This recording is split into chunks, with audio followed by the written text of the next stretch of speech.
Salut, c'est Cyril de Web de Fou, j'espère que tu vas bien. Aujourd'hui on se retrouve pour un nouveau podcast pour voir ensemble l'exploitation des failles de sécurité en email.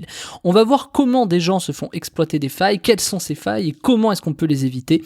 Avant ça, tu connais le truc, tu cliques sur le bouton s'abonner, tu vas dans la description, il y a un lien, ça s'appelle rejoins mes contacts privés, tu cliques dessus, tu mets ton email et tous les matins tu reçois un podcast à forte valeur ajoutée avec des informations qui vont changer ta vie et ton business, crois-moi. Ok ? Allez, on y va. Est-ce que tu vois à quoi je fais allusion quand je parle des failles de sécurité en email ? Je pense à ces sociétés qui laissent des trous béants et qui ne protègent pas leurs données clients. Tu vois, elles laissent des trous énormes. Alors, t'as beaucoup de hackers, t'as beaucoup de crackers, t'as beaucoup de tout ce que tu veux, qui voient ces failles et qui vont les exploiter. C'est généralement le cas sur les WordPress. Il y a énormément de failles. T'as probablement déjà entendu qu'il y avait des exploits, que t'as vu qu'il y avait déjà des gens qui s'étaient fait hacker leur WordPress, etc. Et toi, tu te dis, ouais, mais moi, j'ai des solutions. Et finalement, les solutions que tu prends, c'est des plugins qui, de toute façon, ont des failles. Et donc, il y en a qui laissent vraiment des trous béants, qui le font exprès, tu vois. Je pense par exemple à des plugins WordPress. Il y a des gens qui laissent clairement des failles béantes dans leur code pour justement les exploiter eux-mêmes, peut-être même revendre la technique pour les exploiter, tu vois. C'est un peu comme l'assureur qui vient assurer ta maison et qui t'appelle d'ailleurs en disant je vais venir te cambrioler ce soir, tu vois. C'est un peu le même délire, sauf que bon, sur internet c'est compliqué. Ah pardon, non désolé, il y avait une faille, on l'a pas vu, tu vois. Très compliqué, tu vois. Alors comment ça vous dites que j'ai de la mauvaise foi, c'est pas vrai. Voilà. Donc tu vois, faut faire avec. Voilà, j'ai envie de te dire. Donc il y en a qui laissent des trous béants, il y en a qui le font exprès et il y en a qui ne le font pas exprès, tu vois. Et il y en a du coup qui laissent des failles de sécurité qui ne protègent pas les bases de données de leurs clients, tu vois. Et c'est normal, c'est normal dans le sens où on n'est pas tous bons, tu vois. Et puis il y a toujours ce dilemme qui est de dire, ok, donc soit je laisse une faille de sécurité, mais même si j'en laisse pas une, est-ce que j'ai l'argent pour recruter quelqu'un qui peut me combler ces failles de sécurité ? Alors toi, dans ta tête, tu dis que tout va bien. En fait, c'est jusqu'ici tout va bien, jusqu'ici tout va bien. T'as essayé de protéger au maximum et tu t'es dit, bah ouais, c'est facile parce que bah toi, t'as pas d'autre idée. C'est bon, les failles elles sont protégées. Sauf qu'il y a toutes les failles que tu connais et toutes celles que tu ne connais pas. Et du coup, même ton prestataire, il y a toutes les failles que lui va connaître et toutes les failles qu'il ne connaît pas. Donc du coup, c'est assez énorme le nombre de failles qu'il y a, et c'est un peu le problème, c'est qu'aujourd'hui cette sécurisation de données, ça allait très compliqué, il y a un gros marché. Alors là, je parle de tous les types de données, ça peut être récupération du code, ça peut être récupération des clients, ça peut être récupération de ton site, ça peut être hack de ton site, ça peut être énormément de sujets différents, tu vois. Et comme des failles, quand t'as des failles comme ça, bah à la fin, qu'est-ce qui se passe ? Quand t'as des gens qui exploitent des failles et qui par exemple volent ton fichier client, tu vois, par exemple dans des commentaires WordPress, ils peuvent remonter, tracer, tu peux faire des injections SQL, des trucs dans l'URL, je sais pas si tu connais le truc, mais voilà. Et ben après, une fois qu'ils ont accès à ça, même pas ils les utilisent. Et c'est intelligent. Ils vont pas les utiliser, ils vont les revendre sur le darknet. Et les revendre sur le darknet, le problème, c'est qu'après, bah ça fout le bordel parce que c'est partout, quoi. Et que là, tout le monde les achète, attire l'arigot, et qu'est-ce que tu peux faire, toi ? Bah rien, tu vois. Voire même les mecs qui font les transactions en Bitcoin, t'es foutu, quoi. T'es foutu parce que bah derrière, les mecs, bah voilà, ils ont vendu la base de données en Bitcoin et c'est fini, quoi. Parce que t'as été un peu négligent et t'as été un peu ignorant. Mais on peut pas t'en vouloir, tu vois. Bah d'être négligent, on peut t'en vouloir, mais d'être ignorant, tu peux pas tout connaître, tu vois. Donc c'est quand même assez compliqué. Et bah le seul truc que tu peux avoir, bah franchement, je te le dis, c'est tu te manges les doigts, quoi. Voilà. Et ton email, il est revendu en masse, tu vois, derrière sur le darknet sans scrupule, tu vois, pour 1 centime. C'est horrible. Et toi, tu mets, je sais pas, t'as peut-être dépensé des dizaines de milliers d'euros pour acquérir ta base de données et t'as un mec qui te les revend à 1 euro, tu vois. C'est horrible, c'est horrible. J'ai déjà dit dans un podcast précédent, mais c'est horrible ça. C'est que du coup, t'as tout ton travail qui est réduit à néant et qui en plus, on t'humilie un peu parce qu'en plus, on te le revend pour une bouchée de pain.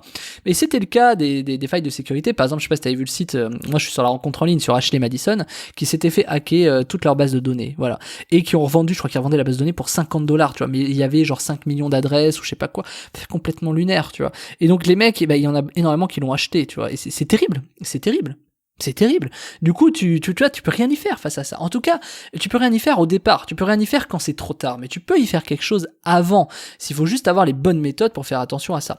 Et il y a beaucoup de personnes qui exploitent les failles de sécurité. Et moi, j'ai toujours aimé dire, et je suis d'ailleurs, depuis que je suis jeune, j'ai toujours fonctionné comme ça, c'est bien de connaître les deux côtés de la barrière. C'est-à-dire de connaître, par exemple, la meilleure façon de se protéger, c'est de savoir comment le faire, en fait.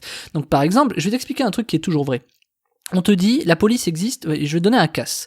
Il faut que quelqu'un cambriole une banque pour que la police arrive. Il n'y a pas des postes de police dans chaque banque, tu vois ce que je veux dire ?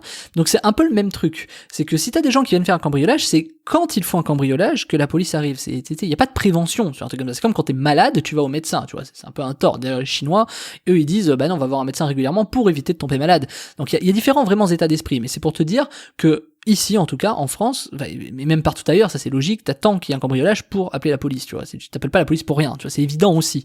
Donc ce qui est intéressant, c'est par exemple de dire, pour éviter d'appeler la police et éviter de me faire cambrioler le jour J, que je ne sais pas, c'est intéressant de voir quels sont les process des cambrioleurs pour t'en protéger.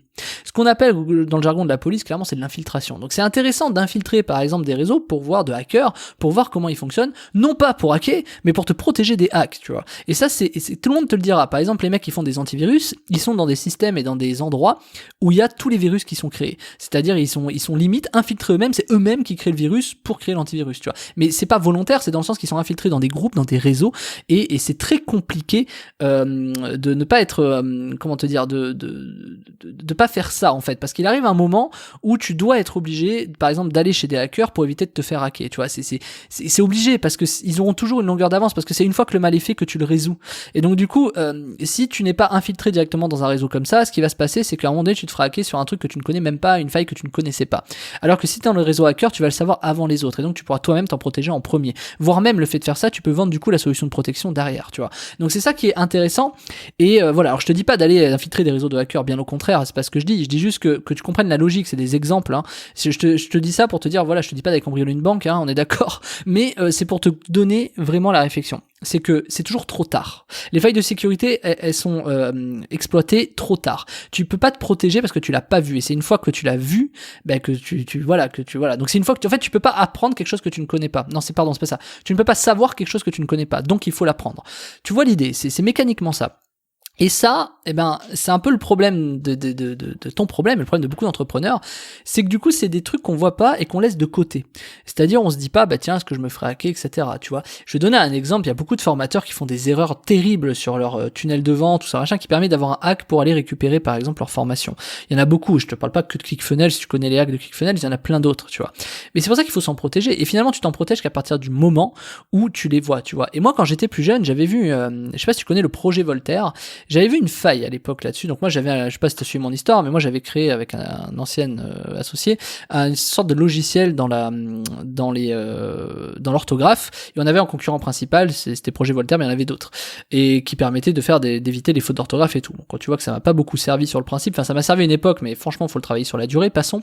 Et c'est pour te dire que j'avais trouvé une faille sur le projet Voltaire, et ça c'est très intéressant parce que cette faille, je l'ai pas exploitée. Moi je suis pas, enfin tu vois, faut rester bienveillant dans sa tête, mais ça m'a permis de dire, ah ouais, mince, c'est vrai que tout le monde doit avoir cette faille, ce qui était le cas. Et je me suis dit, bah super, je vais m'en sécuriser, tu vois. Donc je l'avais vu malgré moi, tu vois. Mais c'est pour te dire que oui. Alors après, est-ce que tu vas négocier avec la personne en disant, hey, il y a un hack et tout, et t'en tires de l'argent? En général, c'est ce que les gens font. Moi, j'aime pas trop faire ça parce que en face, t'as toujours des mecs qui essaient de t'entuber en mode, bah dis-la moi et je te paierai après. Et finalement, ils te payent pas, quoi, tu vois. Donc aller enclencher des trucs d'avocat, de machin pour dire, ok, est-ce que tu vas me payer la faille que je t'ai trouvé? Ça sert à rien, quoi. Donc moi, je préfère juste rien dire. Et je te dis ça parce qu'il y en a qui essaient vraiment d'en profiter. Si tu te vois des vrais hacks dans des grosses sociétés, là, eux, par contre, ils sont prêts à payer pour ça. Donc, c'est pas pareil. Moi, je te parle de TPE, PME, tu vois, voilà. Est-ce que toi, t'es prêt à payer 2000 balles à un mec qui va trouver une faille sur ton site? Je pense pas, tu vois. Enfin, peut-être, mais je veux dire, tu vois ce que je veux dire. Voilà, il y a vraiment les poids de mesure de ça. Et c'est là où c'est intéressant. C'est qu'il y en a qui exploitent vraiment ces failles de sécurité à leur propre utilité. Et ça c'est intelligent. Et surtout pas exploiter des hacks ou des cracks ou ce que tu veux pour faire du mal, tu vois, c'est évident, mais ça je veux vraiment, enfin personne doit faire ça. Je vois pas l'intérêt en fait à part faire chier les gens, donc ça sert à rien, tu vois, tu vas les voler, tu vas les détrousser, enfin je veux dire, à part faire du mal, ça n'a pas de sens. Par contre, pour te protéger, apprendre ça pour te protéger, c'est pertinent, tu vois. Et ça je te conseille vraiment de le faire, en tout cas pour te protéger, enfin de te protéger toi, et pour te protéger, bah il y a des systèmes qui existent. Et ces systèmes pour te protéger, ils sont pas forcément efficace. Et le souci, c'est que quand tu te fais pirater ton mail, ton serveur ou je sais pas quoi, tu te fais voler tes emails. Donc ta liste client, ta liste prospect, ta liste de tes contacts. Et ça, pour se protéger, il y a des méthodes qui sont très simples, qui ne demandent pas de hacker, qui ne demandent pas de faire des trucs chelous, qui sont très très simples. Et c'est justement ce que je t'apprends dans la méthode de la semaine qui s'appelle Email Police, protéger sa liste email du vol. C'est 100% efficace. C'est une méthode qui va te permettre d'éviter qu'on te vole. C'est-à-dire que même si tu te fais hacker, même si t'as un serveur qui se fait hacker, même si t'as des failles, même si là, tu ne pourra pas te faire voler ce fichier. Et si tu te le fais voler, dans tous les cas, eh ben, tu vas gagner de l'argent à te le faire voler. Donc en fait, t'es toujours gagnant. Alors, c'est quand même hyper intéressant parce que t'as personne qui va te proposer ça, tu vois. En général, quand tu te fais hacker, ça te coûte de l'argent. Là, ça va t'en rapporter, même si tu te fais hacker, même si t'as un problème, même si machin. Et de toute façon, avant d'en arriver là, t'as déjà un filtre qui va te permettre d'éviter qu'on te vole. Donc je te laisse voir ça, c'est dans la description, c'est de la formation de la semaine, ça s'appelle Email Police, protéger sa liste email du vol. Je te laisse voir ce que c'est une méthode novatrice que j'ai inventée il y a 5 ans, 6 ans, et tu vas voir qu'elle est révolutionnaire. Je dis révolutionnaire parce que personne ne connaît cette méthode. Je te laisse cliquer dans le lien, je te l'apprends pour toi, bien évidemment tu sors ta CB, on se rejoint de l'autre côté, je te dis à tout de suite.